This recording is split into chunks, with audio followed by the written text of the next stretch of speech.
ದೇವನಹಳ್ಳಿ ಪಟ್ಟಣದ ಖಾಸಗಿ ಆಸ್ಪತ್ರೆಯಲ್ಲಿ ದಾರುಣ ಘಟನೆ.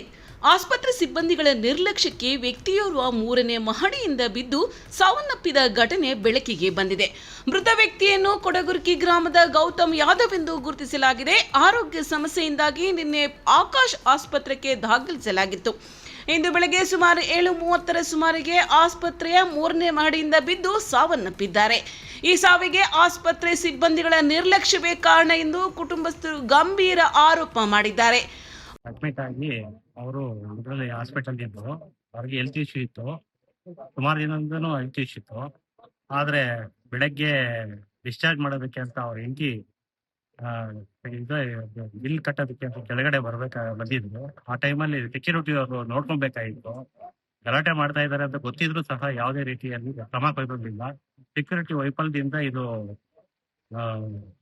ಮರಣ ಹೊಂದವ್ರೆ ಅಂತ ಹಿಂಗೆ ಬೇಜಾರಾಗ್ತಿದೆ. ಬೆಳಗ್ಗೆ ನಮ್ಮ ತಮ್ಮ ಅಂದ್ರು ಫೋನ್ ಮಾಡಿದ್ರು, ಆಗ್ಲೇ ಗೊತ್ತಾಗಿತ್ತು. ಇದನ್ನ ನೋಡ್ಕೊಬೇಕಾದ್ರು ಬೇರೆ ಕೆಳಗಡೆ ಫ್ಲೋರ್ ಅಲ್ಲಿ ಇದ್ದವರು ಬೇರೆ ಫ್ಲೋರ್ಗೂ ಹೋಗಿ ಅವರು ತೀರೋಗಿದ್ದಾರೆ ಅಂತಂದ್ರೆ ನೋಡ್ಕೊಳ್ಳುವಂತ ಜವಾಬ್ದಾರಿ ಇತ್ತು ಅಂತ. ಒಬ್ಬ ಪೇಷಂಟ್ 3ನೇ ಮಹಡಿಗೆ ಹೋಗುವವರೆಗೂ ಸೆಕ್ಯೂರಿಟಿ ಏನ್ ಮಾಡ್ತಾ ಇದ್ರು ಎಂಬುವಂತಹ ಪ್ರಶ್ನೆ ಉದ್ಭವಿಸಿದ್ದು, ರೋಗಿಯನ್ನು ತಡೆಯುವಲ್ಲಿ ವಿಫಲರಾಗಿರುವುದು ಮಾತ್ರವಲ್ಲದೆ 3ನೇ ಮಹಡಿಯ ಟೆರೆಸ್ ಓಪನ್ ಆಗಿರುವುದೇ ಈ ದುರ್ಘಟನೆಗೆ ಪ್ರಮುಖ ಕಾರಣ ಎಂದು ಆಕ್ರೋಶ ವ್ಯಕ್ತಪಡಿಸಿದ್ದಾರೆ. ಆಕಾಶ್ ಆಸ್ಪತ್ರೆ ಆಡಳಿತ ಮಂಡಳಿ ವಿರುದ್ಧ ಕುಟುಂಬಸ್ಥರು ಆಕ್ರೋಶ ತಾರಕಕ್ಕೇರಿದೆ. ಇನ್ನು ಈ ಘಟನೆ ಸ್ಥಳಕ್ಕೆ ದೇವನಹಳ್ಳಿ ಪೊಲೀಸರು ಭೇಟಿ ನೀಡಿ ಪರಿಶೀಲನೆ ನಡೆಸುತ್ತಿದ್ದಾರೆ. ಬೆಂಗಳೂರು ಗ್ರಾಮಾಂತರ ಜಿಲ್ಲೆ ದೇವನಹಳ್ಳಿ ಪಟ್ಟಣದಲ್ಲಿರುವ ಆಕಾಶ್ ಆಸ್ಪತ್ರೆಯಲ್ಲಿ ಈ ಘಟನೆ ನಡೆದಿದೆ ಎಂದು ವರದಿಯಾಗಿದೆ.